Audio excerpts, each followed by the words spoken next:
Tranzit is the biggest and most ambitious map of its franchise, and was released back in 2012 as the main story of Call of Duty Black Ops 2 Zombies. The game as a whole had remained the largest entertainment launch of all time until Grand Theft Auto V's release in September of 2013. Unfortunately, Treyarch had outdid themselves, and were forced to cut back on many features due to last-gen console limitations, and add fog to hide unpolished textures, which many players hated. This caused many bugs and ruined the experience for most players. The final result was a bug-ridden, unpolished disaster. This caused Tranzit to be arguably the most hated map of all time, and forced players to focus on the more complete ones as they released. However, along with Treyarch's mishaps with the gameplay itself, the Easter egg quest to come along with it was a compelling storyline involving Dr. Maxis and Richthofen, offering players a choice between the two sides to support. This was a significant development from the linear storytelling of past Zombies maps, and it allowed players to influence the outcome of the game's plot. There were still many issues with the introduction of this quest, mainly due to the fact you needed a lobby of 4 competent players. This problem remained until the recent year of 2020. With the introduction of the COVID pandemic, players had an abundance of time to play, which led to a huge discovery.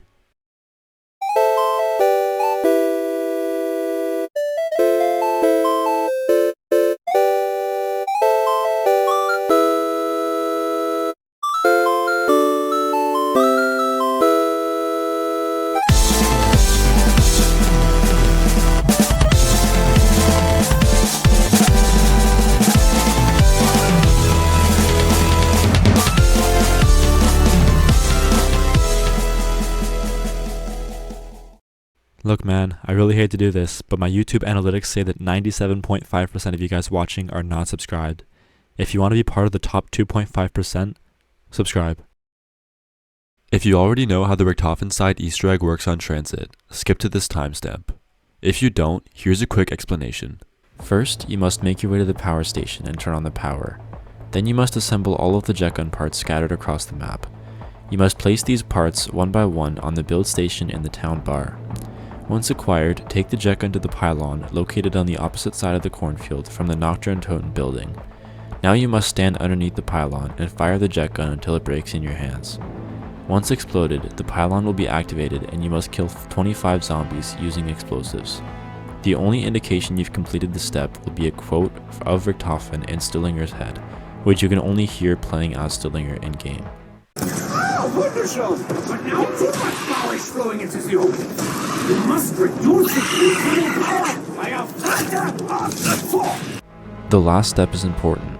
There are 8 lampposts around the map, and you must shut down any 4 of them by throwing EMP grenades in a time frame of around 5 seconds. The only way to obtain EMPs is from the mystery box. Typically you'd have 4 players with EMPs to all throw 1 at a lamppost. However, since each player can hold 2 EMPs at a time, it's possible to complete the final step with 2 or 3 players if you both throw an EMP at a lamppost and jump through a denizen teleport.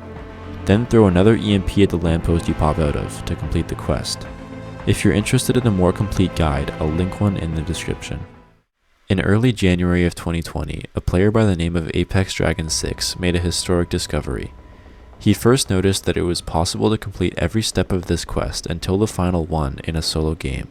He then realized the only reason you couldn't complete the quest alone was that you needed 4 EMPs for it, and the player could only carry 2 at a time.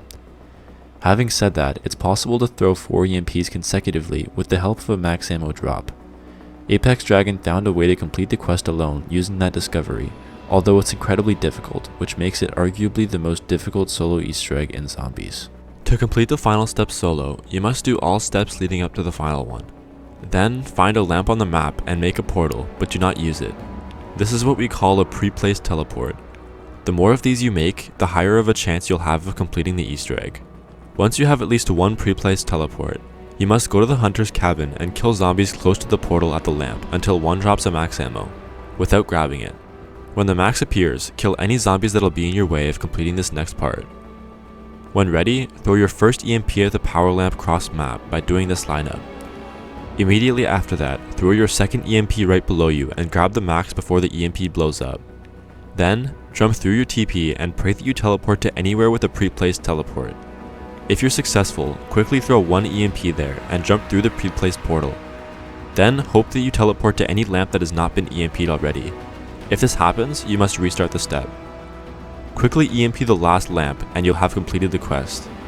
Apex Dragon marked the first ever solo speedrun world record on Tranzit, with a time of 29 minutes and 35 seconds on January 25th of 2020. 2 days later, on the 27th, he achieved a time of 26 minutes and 49 seconds without using the bank. The bank is a feature within the map in which you can withdraw tens of thousands of points. With his second world record run, he found that you can do the same lineup in reverse from the power lamp to the cabin one, and since that one is way closer to the pylon, it saves over a minute of running. This strategy would be used in every single game until this day, yet his time is still nothing close to optimized. After Apex Dragon's discovery, many Black Ops 2 speedrunners were inspired to run Tranzit solo. This included players by the name of True Help and Hellman Hatcher. Both of these players held a multitude of speedrun world records over many Zombies games. Hatcher still holds titles including Tranzit, Die Rise, Buried, Ascension, and Shangri-La. True Help mostly plays Black Ops 4 now, holding titles such as Ancient Evil, Alpha Omega, and Classified. After a few weeks of experimenting, they had both already created solo speedrunning strategies for the map. Hatcher already held the 4-player world record at the time, so some of his strats could be swapped over. For example, they would never use the bus for transport because it would take too long to wait for it to move. They'd utilize denizen teleports to save a substantial amount of time running across the map. Teleports could cut your final time in half depending on your luck. This is why many people are turned away from the Tranzit speedrun. The luck required is absolutely insane, and this is only the tip of the iceberg. True Help was the first to beat Apex's time. Unlike Apex, True Help teleported right out of spawn and withdrew money from the bank. He then teleported again to save time, and got his first jetgun part placed at 5 minutes, which is 3 minutes faster than Apex. He also got really good mystery box luck, getting the explosive weapon he needed, which was the ray gun in this case, and also getting EMPs in 4 spins, which is way better than average. He went on to complete his jetgun build in 13 minutes and 30 seconds, minutes ahead of Apex. Then he ran all the way to the pylon while pre-placing TPs. For his explosive kills to fill the pylon, True Help was only on round 2, while Apex was on round 4. This meant his pylon fill would be very slow, because zombies spawn and move slower on lower rounds. The kills ended up taking 5 minutes, which was very bad for him. Nevertheless, True Help was still ahead on time due to his previous time saves. He got to the power lamp at 22 minutes and 45 seconds, awaiting a max ammo, and he was around a minute faster than Apex. It only took him 45 seconds to drop a max ammo, which was pretty lucky. He then got the teleports he needed and achieved a new world record, dethroning Apex after just 7 days of holding the record with a time of 23 minutes and 45 seconds. Max ammo! Yeah! Yes! Yes, I did. GG world record. Yes! After True Help's record, Hatcher had already thought of some more time saves. First, he would run straight to the first jetgun part in the tunnel, then run all the way to town to withdraw money from the bank and place his part. By this time, he'd already have a minute and a half on True Help's record. Also, instead of pre-placing TPs for the last step after getting his jet gun, he would be making them wherever he went throughout the entirety of his game. This allowed Hatcher to teleport to the pylon rather than running there, saving around 3 more full minutes. This was more risky though, because if he got a teleport where he already pre-placed a portal, he would lose it, subsequently decreasing the odds of completing the final step. With these updated strategies, it took less than a month for him to beat True Help's record.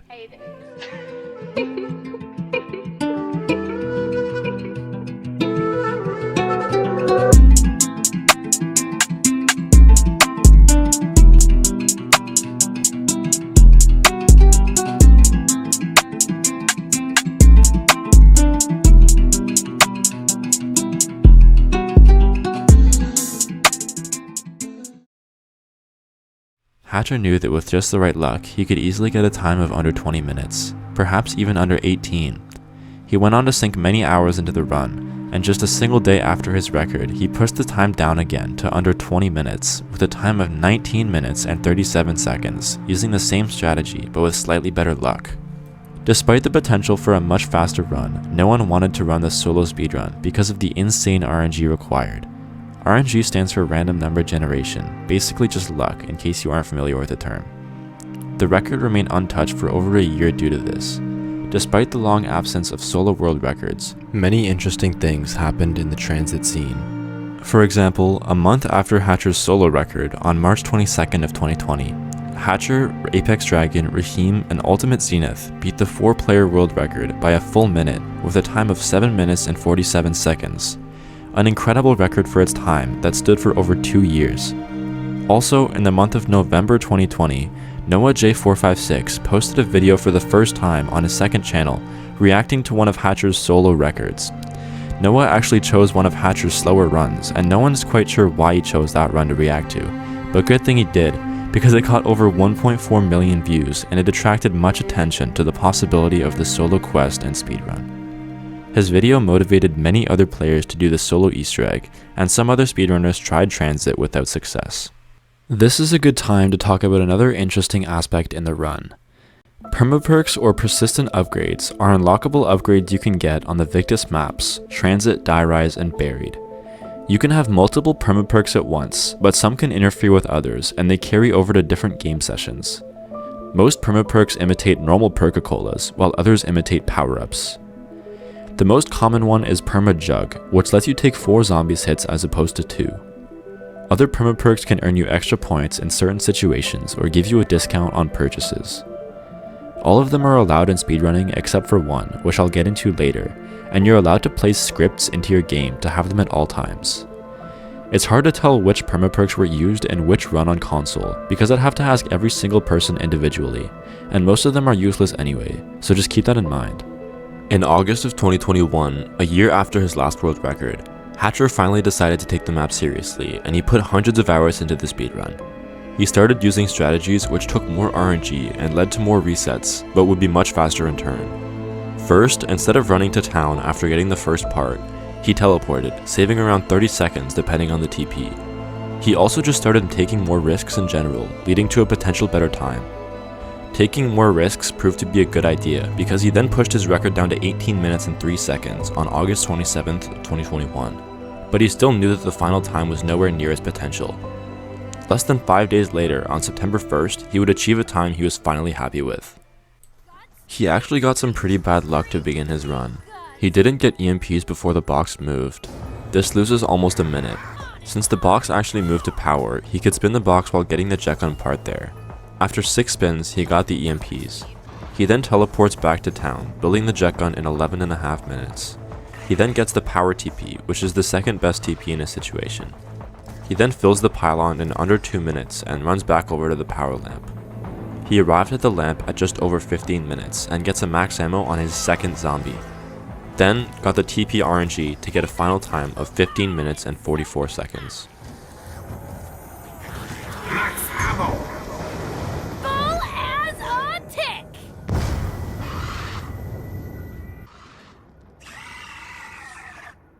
After Hatcher's 15-minute record, there was absolutely no competition for about 6 months, until an extremely skilled Black Ops 2 speedrunner by the name of Huth entered the scene. Huth held all the Black Ops 2 solo Easter egg speedrun records at the time except for Tranzit, so to complete his collection, he needed this record. He ran the map for almost 2 months, from early February to late March of 2022, despite absolutely hating the map due to its insane RNG requirement. He got so many runs which he could have beaten the record, but the ending RNG kept killing his runs.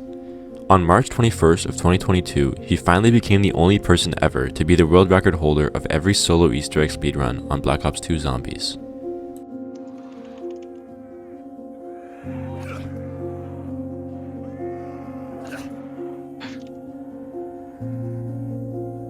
Max ammo! You got it! Yes! With this run, are you kidding me? Oh no.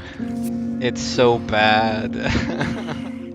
During this run, Huth had very bad luck with his teleports, almost resetting around the 7-minute mark, but he persisted, which is why he sounds upset that this was the run to beat the world record. He did get decent luck getting EMPs and the RPG in only 6 box hits, but there was a bigger problem with his run. He was only on round 4 when he built the jet gun, similarly to True Help, and needed to be on round 6 to complete the pylon kills in a single round. Oh my god, am I doing round 4 kills? He built the jet gun over a minute faster than Hatcher, but his pylon fill would be very slow. He actually got decent zombie spawns despite his low round, and his pylon only took him about 2.5 minutes. He ran to the lamp and got a max ammo after just 11 kills, then got the TP RNG, beating Hatcher's record by only 6 seconds. Huth's monopoly on Black Ops 2 Easter eggs wouldn't last long, as runners knew the potential time saves, and Hatcher wasn't going to let him keep the record. Huth wasn't interested in grinding out the RNG for a better time, so Hatcher took advantage since he was now the only player running solo at the time. Hatcher decided to switch to PC to utilize mouse and keyboard for better movement and other slight advantages. After 4 long months of bad RNG, on July 5th of 2022, Hatcher finally got his record back. He also used an in-game timer for the first time in his run, which was slightly controversial because there's a kill counter on the screen for the pylon fill step, which could give you a slight advantage. However, it was allowed for use on speedrun websites. Hatcher's new world record wasn't very noteworthy, and he wasn't even happy with his time. But with Hatcher back at the top of the leaderboard with a time of 15 minutes and 34 seconds, there was no longer a single person interested in trying to run the map solo.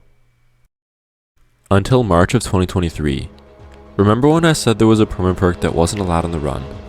Well, the raygun wall buy is a permaperk that allows the player to purchase the raygun in place of the Olympia wall buy at the same price of only 500 points. A Black Ops 1 player by the name of Frothy Milkshake pointed out to the ZWR team that it didn't make sense for the player not to be allowed the raygun wall buy since players are allowed to use a script to get the permaperks anyways, and you don't have to work for them. The raygun wall buy would also remove some RNG from the run. This led to a community vote, and magically, the raygun wall buy was voted to be allowed. This meant that players would buy the raygun for 500 points at the beginning of every run. This rule change attracted a huge amount of attention in the community, leading to a handful of talented runners beginning the race to beat Hatcher's time. This would be the beginning of a new generation of transit runners.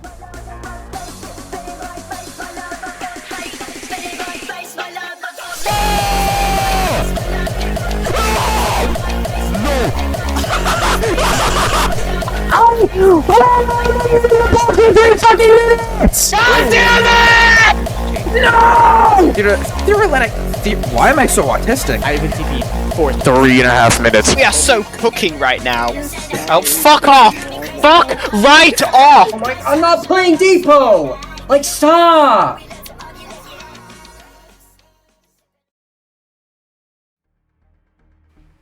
Everyone was getting really good runs as a few new time saves were found, such as part swapping the cabin and power part all the way back to town. This strat saves 2 full teleports, meaning less RNG is required to complete the speedrun. But while doing this, parts can fall through the map, meaning the run dies. I part swapped for 3 seconds and it's already gone. Another found time save was to teleport straight out from spawn instead of running through the tunnel for the jet gun part immediately. This would save time for runners as they knew if they had to reset very early into the run as opposed to only finding out if they needed to reset after a few minutes of playing. However, a player named J-Dubs used a unique strategy created by him and a player named Excosis. They used it mostly in co-op runs, but it worked well in solo. The strategy consists of running to the tunnel part out of spawn, but instead of running back to the bus depot, J-Dubs would continue running all the way to the diner, ending the round and spinning the mystery box immediately for EMPs. This way, he would either get EMPs in 2 spins or reset. It would also let him know very early if the run died, and would guarantee perfect box luck. The strategy had many flaws that I won't go into detail about, but it didn't stop him from using it. Using this strategy, J-Dubs was the first to beat Hatcher's record on March 14th of 2023, just a few weeks after the raygun wall buy was allowed, with a time of 15 minutes and 18 seconds. I got it. I got it! Oh my god! I got it! Bro, Yes! I got it! Oh my god! This is the beginning of the stage in the world record timeline where people start using very similar strategies, meaning I can accurately compare splits. A split is the time it takes to complete a specific section of a given speedrun. These are the 3 most important splits in the Transit speedrun. The jet gun split is in blue, pylon split in red, and the lamp split is in yellow, with the final time at the bottom. As you can see, J-Dubs gained 55 seconds on the jet gun split as displayed in green. Then as he got to the pylon, he was still ahead of Hatcher, but lost time during that specific split. That's why it's lighter green. Getting to the lamp, J-Dubs lost more time on that split, but was still ahead by 8 seconds. He then got a max ammo and completed his run in 15 minutes and 18 seconds, 16 seconds faster than Hatcher. Then, roughly 2 days later, J-Dubs got packed up by Frothy Milkshake. He beat his record by 1 second, although this run was mostly insignificant because a single day later, Frothy rebeat his own time and got a 15:05. His jetgun build was pretty slow and his pylon split was average, but the time it took to actually fill the pylon and make his way to the lamp was very fast. Too bad this time wasn't good enough either, because another 2 days later, Sable, a BO3 player and former Mob of the Dead world record holder, got the first sub 15 on Tranzit. Till this shit drop. All of my diamonds to hit, I believe it. If you got money, then give me a feature. Stress on my body, I feel like a cheetah. Shawty, she want me, I don't wanna meet her. I get it back and I'm doing the most. I'm making hits and I feel like the GOAT. Now I got money, I'm making it toast. These bitches on me, they doing the most. I call Shawty Mama C, stacking bread just like it's some pita. Shawty call me ID&D, making hits like I'm Derek Jeter. Get my numbers up, never paid attention in math. But now my bank account got commas and my teachers is mad. Yeah, Shawty wanna live this lifestyle and she want it bad. And if you give me attention, I might just give it back. Shawty hella mad, she know that I'm making hella cash. Shawty spending racks, not knowing if she gon' make it back.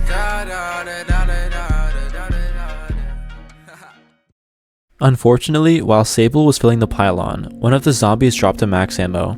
This meant that the current drop cycle no longer contained the max he needed for the final step. Luckily, he got a double points right after.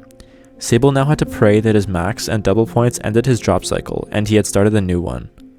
Anyways, he finished the pylon step and ran over to the lamp. He then managed to get another max ammo on the first kill he got, and got the TP RNG with only 2 pre-places, which is a 20% chance. This got him a final time of 14 minutes and 13 seconds, almost a full minute faster than Frothy's record. Sable's jetgun was very fast, but he lost much time on the pylon step. The fact that he got a max ammo on his first kill really made his run, beating Frothy by 42 seconds. The community was obviously impressed by this record, but only for about a day, until another BO3 and Mob of the Dead player by the name of Zoraptor absolutely demolished the record, seemingly ending the hype to speedrun the map.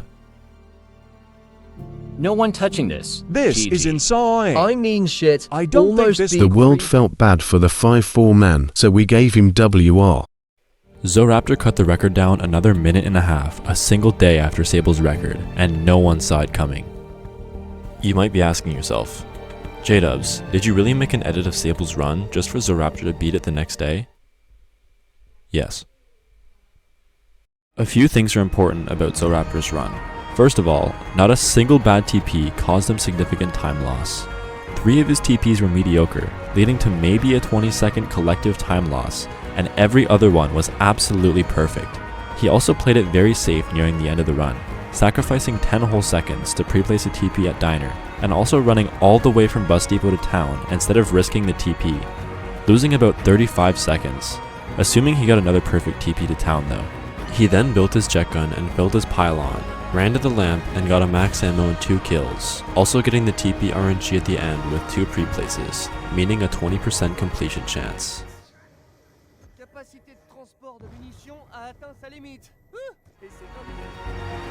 All of Zoraptor's splits were green, gaining 38 seconds on the jetgun build, a minute 30 getting to pylon, and a minute 35 getting to the lamp. Surely this means the record's at its limit? Not quite yet actually. Have you noticed how none of the records have gotten a gold split yet? A gold split is the fastest time a segment has ever been completed.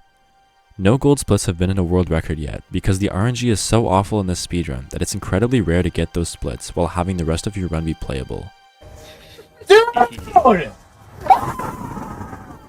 Zoraptor's record would also cause some players to stop running because it seems stupid to pour so many hours into the speedrun and still probably not beat the record. The only players that would continue running Tranzit as a serious threat were Zoraptor, Frothy Milkshake, and another player named Jetlag.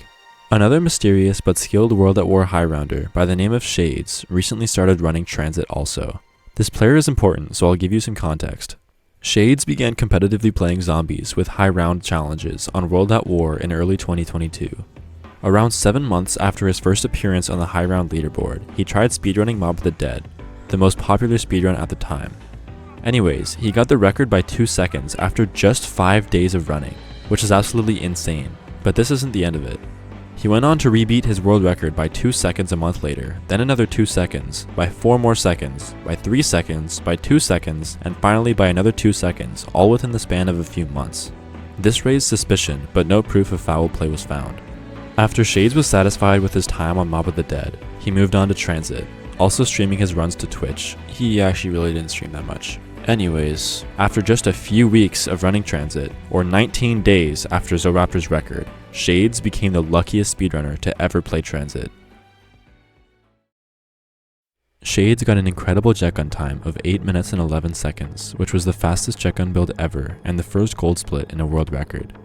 He also got a lucky nuke to end the round for him, then got a perfect knock TP, which was now his 5th perfect TP in a row.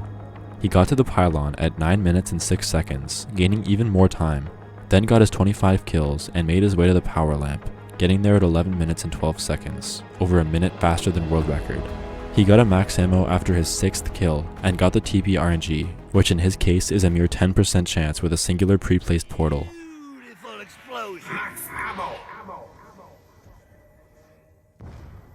He then achieved a final time of 11 minutes and 51 seconds in less than a month of running, which is absolutely insane.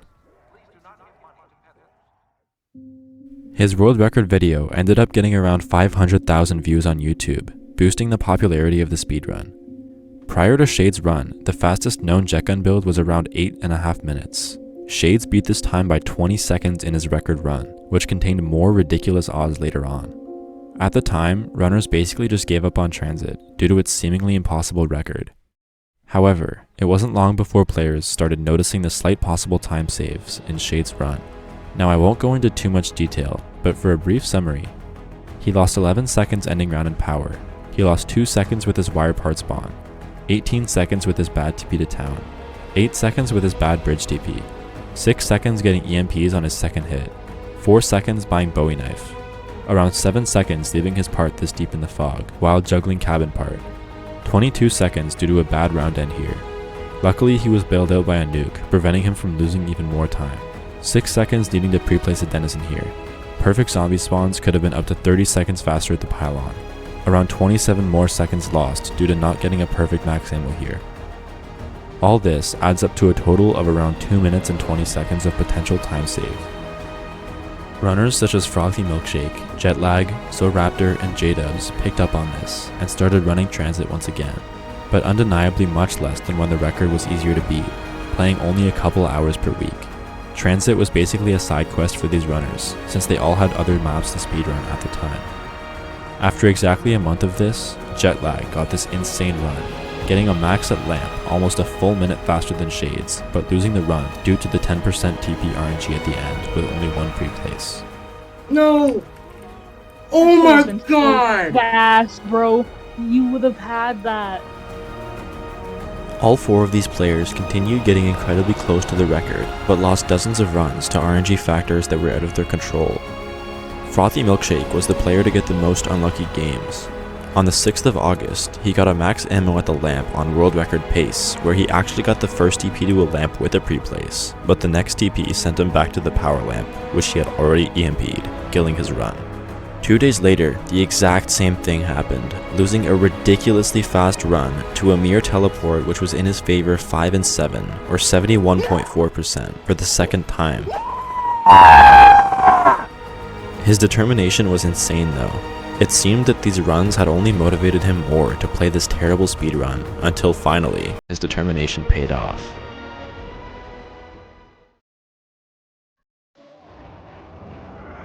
I can't.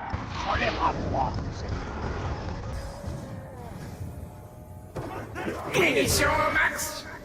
J'attends ça depuis un bout de temps.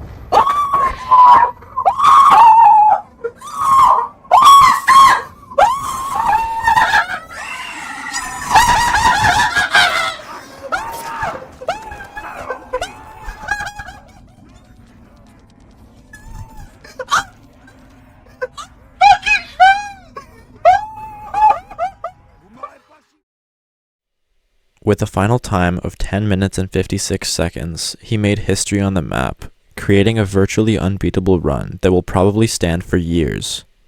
Probably. I mean, that's what we said about the last 5 records, so...